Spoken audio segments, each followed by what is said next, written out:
tahu dalam tingkatan 3 bab 3. Okey, yang pertama awak kena tahu tentang faedah mudah. Okey, faedah mudah. Apa itu faedah mudah? Ni rumus dia. I ialah interest, faedah. P principal, R adalah kadar faedah kita dan T adalah masa. Ini adalah rumus yang perlu awak guna pakai bagi faedah mudah. Okey, untuk faedah mudah ya. Okey, mari kita lihat contoh soalan. Okey, hitung jumlah simpanan yang akan diperoleh selepas 2 tahun dengan simpanan asal 8,000 dan kadar faedah mudah tahunan 2%. Dia dah bagi tahu dekat sini apa? Faedah mudah. Jadi kita akan kenal pasti dulu. Okey, kalau lihat dekat sini kita akan cari apa dahulu, iaitu kita punya principal. Mana itu principal? P.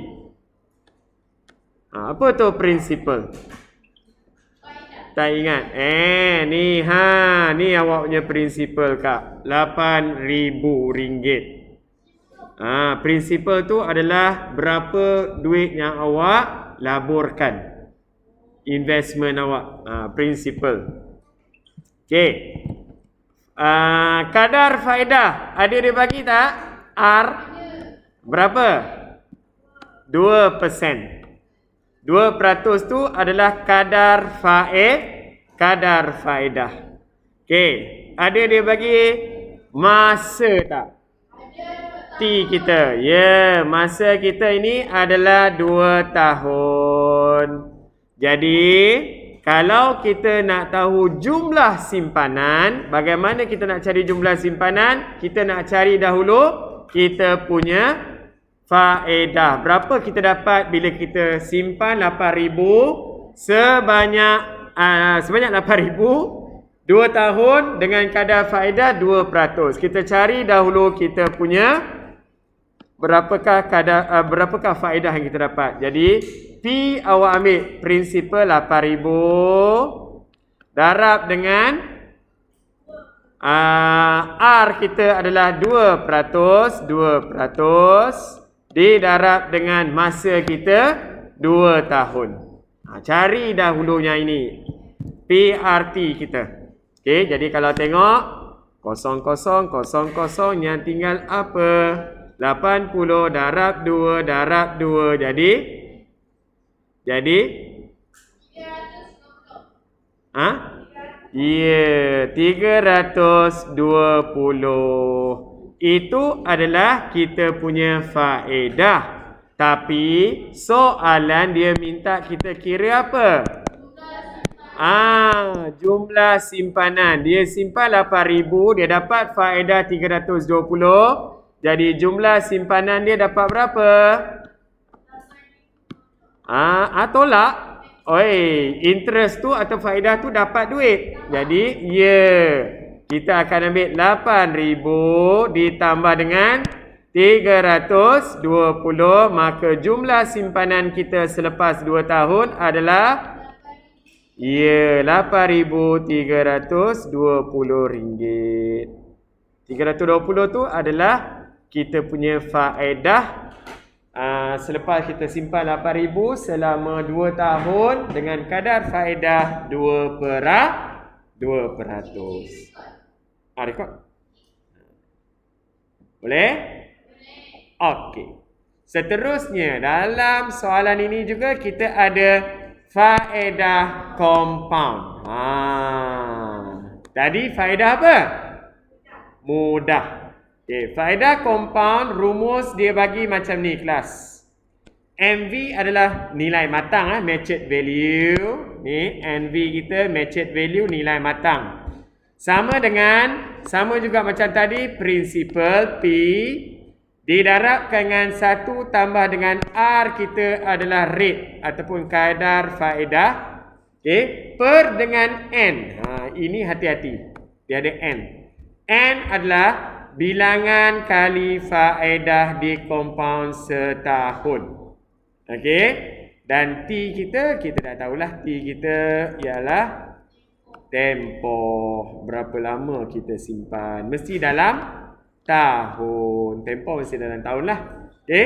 Jadi awak kena tahu PRNT. Tadi hanya PRT. Sekarang ada tambahan N kita. Dan rumus dia pun berbezalah. P didarab dengan 1 tambah R per N dikuasa. Kuasakan dengan apa? NT. Nampak kelas? N tu apa? Bilangan kali faedah di kompaun setahun. Jadi kita ada soalan. Sabar, saya tahu awak mesti nak tanya. Macam mana kira dia cikgu? Okey. Boleh saya teruskan? Okey, ini soalannya. Puan Zubaidah membuat simpanan sebanyak 20,000. Dalam satu akaun simpanan tetap dengan kadar faedah 4% setahun. Dia kompaun setiap tahun, hitung nilai matang dalam akaun itu selepas 12 tahun. Dia tak kata pun tentang kompaun. Tapi dia tak bagi tahu hitung nilai kadar faedah kompaun. Tak ada. Dia bagi tahu dekat sini, keywords dia kompaun dekat sini. Okey. Apa perlu kita tahu? Okey, mari tengok soalan dia dengan rumusnya. Okey. Yang pertama, dia minta kita cari hitung nilai matang, iaitu NV lah. Nilai matang, betul? Okey. Mana kita punya prinsipal? 20,000. Mana kadar faedah kita? R kita? 4%. N yang mana? Bilangan kali faedah di kompaun setahun. Kalau awak lihat dekat sana, N kita dia dah bagi tahu apa? Dia dah bagi tahu bahawa dia akan dikompaun selama setiap tahun. So maksudnya N kita adalah setiap tahun dia akan kompaun sekali. So N kita sama dengan berapa? Dia tak bagi tahu dalam sana. Dia bagi tahu di sini setiap tahun saja. N kita adalah sama dengan 1. Kenapa 1? Sebab setiap setahun dia kompaun sekali. Kalau dia kata kompaun sebanyak 2 kali, kejap lagi saya ada ni. Kejap lagi. Ada N yang berbeza. Jadi kita tengok. Ni yang direct question Okey. Seterusnya tempoh.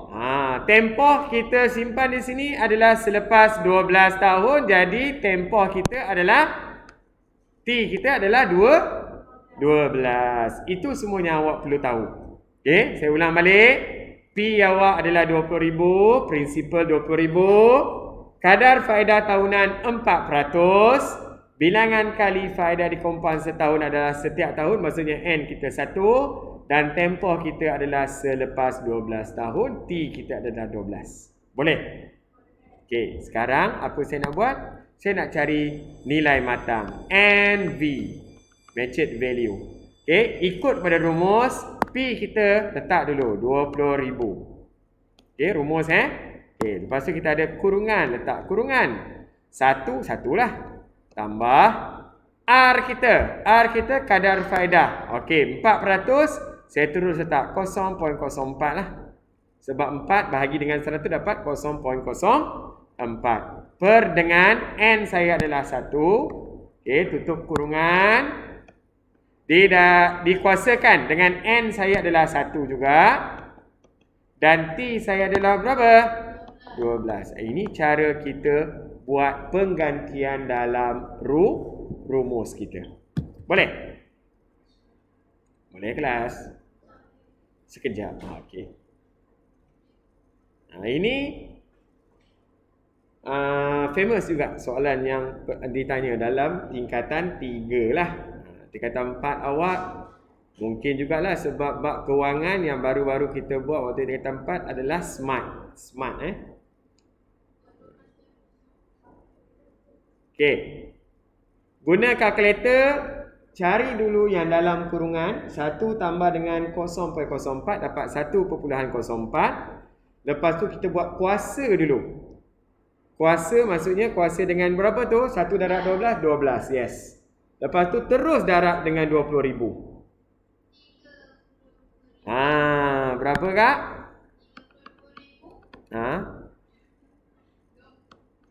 20.64. Inilah dia punya nilai matang dia. 32,000, RM20.64 selepas 12 tahun. RM lah tu. Tak apa. Unit tak ada masalah. Fizik, account, kena ada lah kan. Kod. Okey. Ada orang tanya, cikgu, macam mana nak tahu nilai bilangan kali faedah di compound tu macam mana? Okey, izinkan saya tunjuk satu lagi soalan berkaitan dengan faedah compound ni. Boleh? Boleh saya teruskan? Okey, ni dia. Soalan dia. Cuba lihat betul-betul. Pada awal tahun, Encik Jaafar menyimpan 15,000 dalam satu akaun simpanan tetap dengan kadar faedah 4% tahun. Berapakah jumlah wang dalam akaun simpanan tetapnya pada akhir tahun jika faedah di compound setiap setengah tahun? Satu lagi, setiap suku tahun. Tadi kalau awak lihat soalan kita, setiap tahun, betul tak? And awak dapat 1. Sekarang dia kata setiap setengah tahun. Jadi apa yang tetap di sini apa? Yang tetap. Yang tetap adalah prinsipal. Kadar faedah 4%. Kan? Lagi apa lagi? Dia bagi tahu dekat sini dia nak simpan selama pada akhir tahun maksudnya 1 tahun lah. Betul tak? Kita punya ni selama 1 tahun. Okey. So, kalau ini. Ini apa ni? Yang dia kata ni. Setiap setengah tahun. 1 tahun ada berapa bulan? 12. Bila dia kata setiap setengah tahun? 1 bulan ke 6 bulan. Lepas tu ke 12 bulan. Itu maksudnya, itu maksudnya setiap setengah tahun. Maksudnya, dia akan kenakan compound ni, yang ni sekali. Ini sekali. So, maksudnya N awak adalah 2 kali. Setiap setengah tahun dia compound sekali. Setiap setengah tahun dia compound sekali. Kalau dia kata macam ni, setiap suku tahun. Suku maksudnya apa? Dalam 12 bulan tu ada berapa? Ada 3. Dalam 12 bulan tu setiap suku tahun. Suku. Maksudnya dia jadi berapa? Dia akan jadi 3 bulan, 3 bulan, 3 bulan, 3 bulan. Betul tak? So jadilah 4 kali lah, betul lah. So maksudnya 1 pergi 3 bulan. Lepas tu pergi 6 bulan. Pergi 9 bulan, pergi 12 bulan. Setiap di sini dia akan charge sekali. So maksudnya N kita ada berapa? 4 kali. Faham tak? Itu maksudnya. Berbeza dia punya pengiraan ni kerana yang ni dia compound setiap suku tahun, maksudnya 3 bulan sekali dia compound. Dapat. 3 bulan sekali dia compound. Yang satu lagi tu setiap 6 bulan dia compound. That's why dia punya N adalah sama dengan 2. Ada orang kata, cikgu buatlah 12 bahagi dengan 12 bagi dengan 6. Dapatlah 2. Boleh. Kenapa bagi dengan 6? Sebab setiap setengah tahun. Setiap suku tahun 3 bulan. So 12 bahagi dengan 3 dapatlah 4. Faham tak? Ada orang tanya, cikgu, T kita mana? T kita adalah selama akhir tahun. Akhir tahun maksudnya lengkap satu tahun saja. Okey? Jadi kita gantikan dalam rumus. Rumus kita nak cari apa? Matched value lah. Betul tak? So dia akan dapat di sini untuk yang pertama, matched value sama dengan P kita adalah 15,000. Okey, buat kurungan 1 tambah rate kita 4%, 0.04 per dengan N. Betul tak? N kita mana? Ya, N awak dapat 2. Lepas tu tutup kurungan, didarabkan dengan punca dengan kuasa N dengan T kita. Itu cara dia. Faham? Kalau dia kata setiap suku tahun ni, cuba tengok berapa dia punya matched value. Sama juga 15,000. Okey, sekejap saya ni dulu. 0.04 bahagi dengan N saya dalam 4. Lepas tu kuasakan dengan 4 dan juga 1. Cikgu kenapa 1? Sebab setahun je dia nak tengok. Okey. So 1 tambah dengan 0.04 bahagi 2 dapat 0.02. So 1 tambah dengan 0.02 dapat 1.02 kuasa 2 darab dengan 15,000. Berapakah awak punya matched value yang pertama ni? 15,606 ringgit. Betul? Betul tak? Itu untuk bila compound setiap setengah tahun.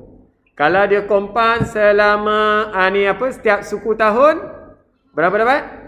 15,000.06. Itu setiap suku tahun. Beza dia RM9.06 lah. RM3.06. Maksudnya lebih sikit lah. Okey. Compound tu maksudnya apa? Duit dapat dengan awak lah. Faedah.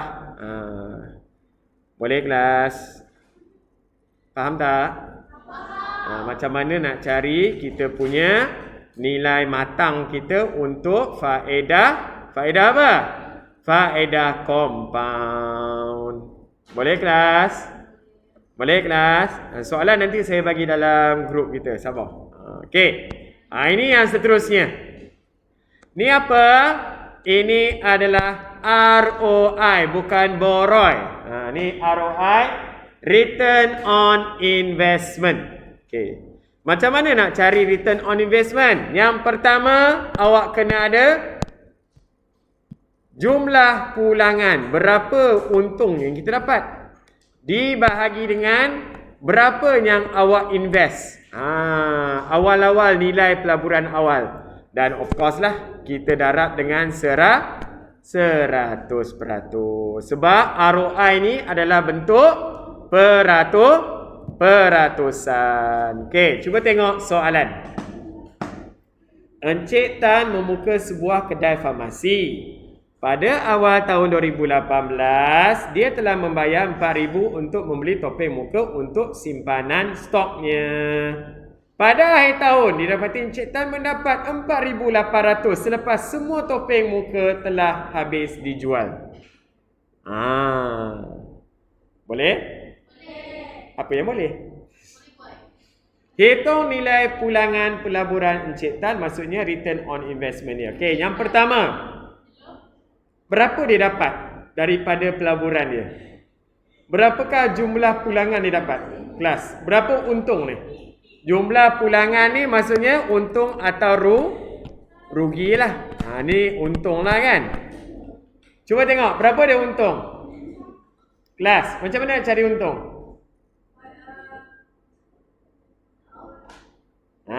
Ambil 4,800.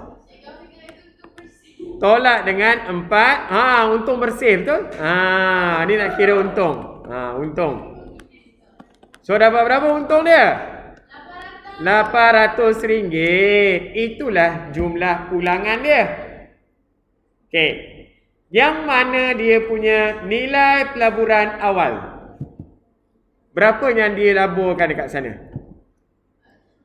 Berapa dia labur awal-awal? 4,000 ni lah kan? So, Boleh dah cari ROI?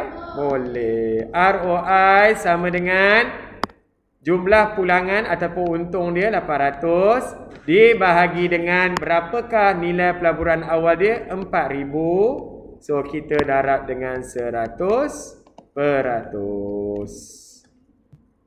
Berapakah yang awak dapat? 20 apa?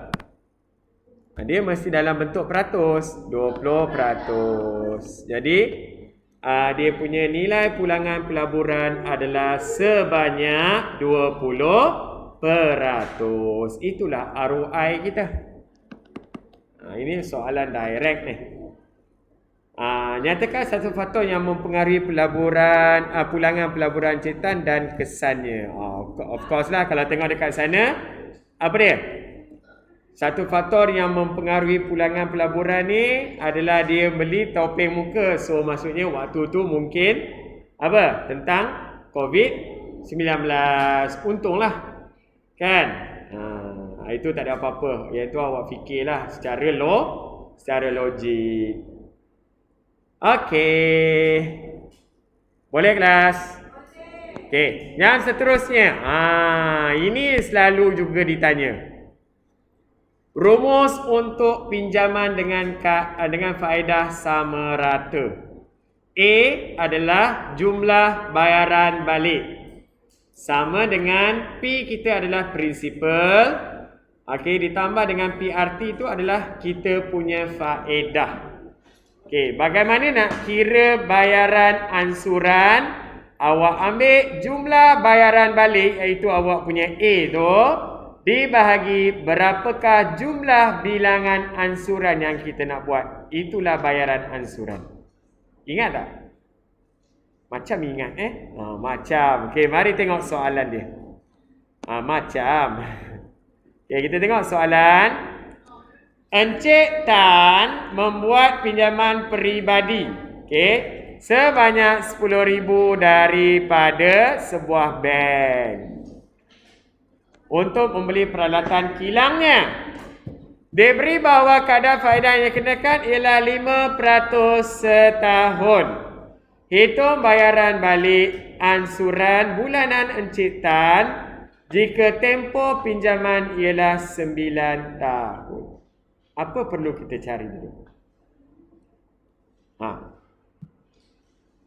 Dia pinjam sebanyak berapa kelas? Saya perlu cari apa dulu? Kita perlu cari kita punya jumlah bayaran balik A kita ni. So awak kena cari apa? P, awak kena cari rate dan awak kena cari T awak. So kalau tengok dekat sini, P kita 100,000, kadar faedah kita adalah 5%, tempoh masa kita 9 tahun. Itu nak cari A kita dulu. Boleh?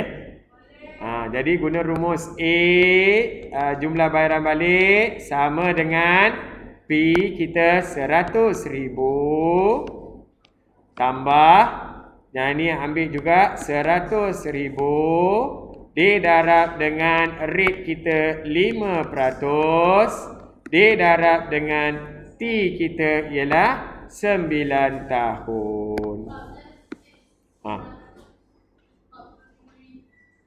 Awak tambah terus dua-dua. Okey, kawan kita dapat 145,000. Tambah terus dua-dua tu. Okey, sebabnya ni kalau dua-dua ni akan dapat 1,000 darab dengan 5 dapat 5,000, 5,000 darab 9 dapat 45,000. 45,000 tambah dengan 100,000 dapatlah jumlah yang kita kena bayar balik adalah 145,000. Okey. Soalan dia bukan nak tanya jumlah bayaran balik. Dia nak cari apa? Dia nak cari hitung bayaran ansuran bulanan. Ni bayaran ansuran bulanan. Maksudnya macam mana? Ambil jumlah bayaran balik kita. Okey, ini kita nak kira bayaran ansuran bulanan. Bayaran ansuran sama dengan jumlah bayaran balik mana? 145,000 kita. Ni A kita ni. Dibahagi dengan jumlah bilangan ansuran mestilah, adakah awak nak bayar ansuran ni secara tahunan? Kelas, dia bagi tahu apa? Bulanan. Bila dia kata nak tahu bulanan, yang kita ada adalah 9 tahun. Nak kena buat apa? Untuk nak cari bulan, awak ambil 9 didarab dengan 12, iaitu 108 bulan. Jangan awak pergi ambil 145,000 bahagi dengan 9. Salah ya. Sebab kita nak bulanan. Itu harus diingat. Okey, kena ambil 9 didarab dengan 12. Maksudnya 145,000 awak bahagi dengan 108 bulan. Jadi berapakah yang kita akan bayar bulan-bulan? 1342.59. Inilah yang Encik Tan perlu bayar setiap bulan bagi pinjaman dia sebanyak 100. Jumlah bayaran balik dia 145,000. Selama berapa lama dia kena buat ni?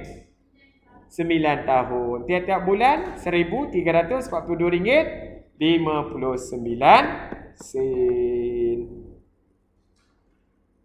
Boleh kelas? Okey, saya harap saya sentuh sikit-sikit ni. Balik boleh tengoklah semula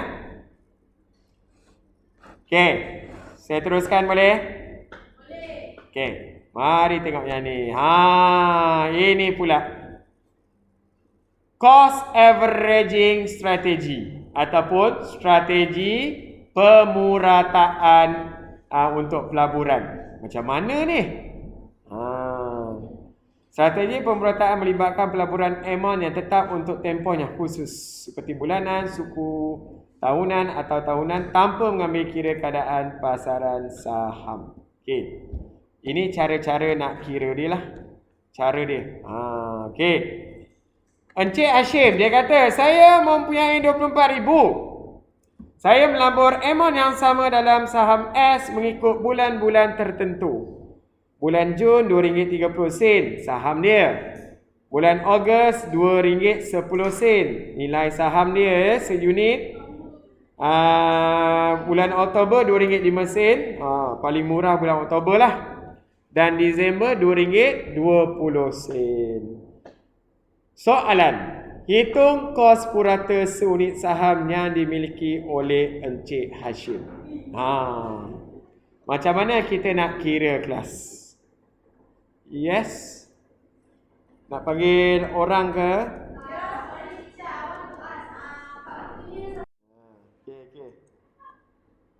Macam mana ni?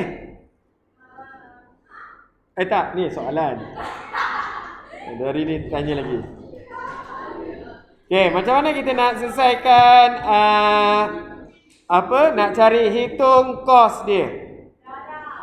Nak darab apa kak?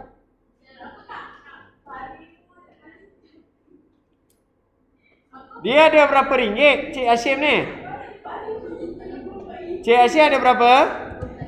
24,000. Dia kata keywords dia dekat sini, saya melabur amount yang sama. Berapa amount yang sama tu? 24,000. Setiap bulan tu ada berapa bulan?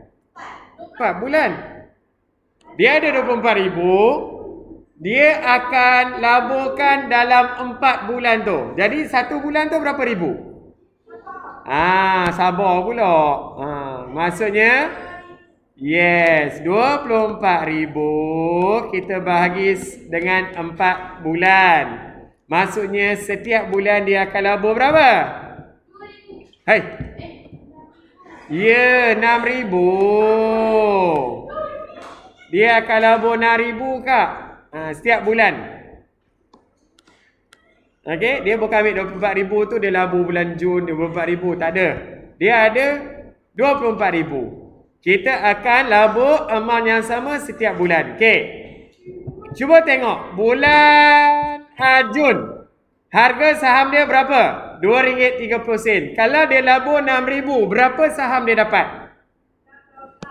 Bulan Jun. 12,000. Bulan Jun RM2.30 harga satu saham. Macam mana kira nak kira dia punya saham bulan Jun, berapa dia boleh beli? Kalau nak cari dia punya jumlah saham bulan Jun maksudnya daripada 6,000 dia labur tu, kita bahagi dengan RM2.30 lah. Satu saham RM2.30. Kalau dia ada RM6,000, berapa saham dia dapat? 2,608 point something kan? Tak perlu. Tak perlu. Maksudnya 2,608 saham yang dia dapat apabila dia labur berapa? RM6,000. Lepas tu cari pula bulan Ogos. Bulan Ogos RM2.10. Jadi bulan Ogos ambil pula 6,000 bahagi RM2.10 dapat berapa? 2,857 saham. Lepas tu kita ambil pula bulan Oktober RM2.05. Oktober bagi dengan RM2.05 dapat 2,926 saham. Dan last sekali kita ambil bulan Disember RM2.20. Naik sikit. 6,000 bahagi dengan RM2.20, 2727. Okey. Kalau tengok, kita nak kira berapakah saham yang dia, jumlah saham yang didapat selama setahun tu. Kena buat apa kelas? Tambah lah. 2,608 saham tambah 2,857 tambah 2,926 tambah 2,727. Berapa saham dia? Kira.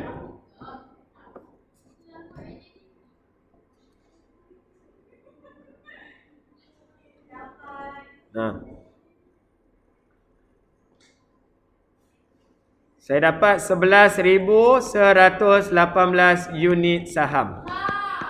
Betul? Maksudnya dia belanja 24,000, dia dapat 11,118 saham. Okey. Macam mana saya nak cari kita punya kos purata seunit saham?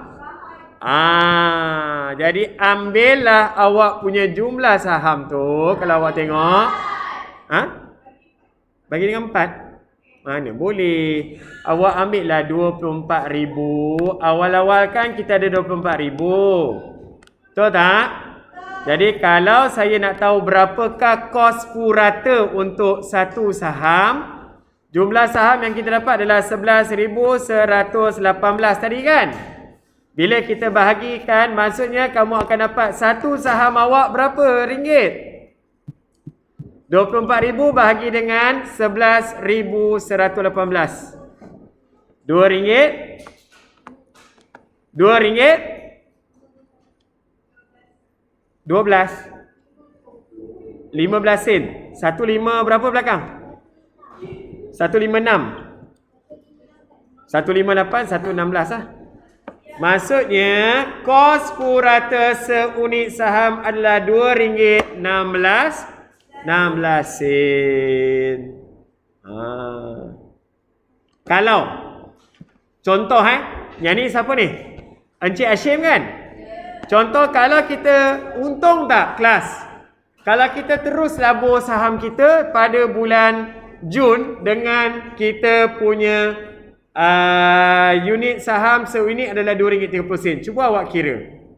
Kalau awak ada 24,000, awak terus labur saham dengan RM2.30. Berapa saham awak dapat? Kalau terus awak labur pada bulan Jun tu saja. 10,434. Awak nampak tak? Beza ni. Awak ada 24,000, awak bahagi selama 4 bulan tu, awak dapat berapa? 11,118 saham. Tapi kalau awak ambil 24,000 tu awak one shot beli saham RM2.30. Awak hanya dapat 10,434. Beza 1,000 situ. 1,000 saham. Lepas tu kita jual balik. Dapatlah untung. Ini bagaimana nak kira kos purata bagi seunit saham. Boleh kelas? Okey, jadi saya berhenti di sini dahulu kerana saya perlu menjaga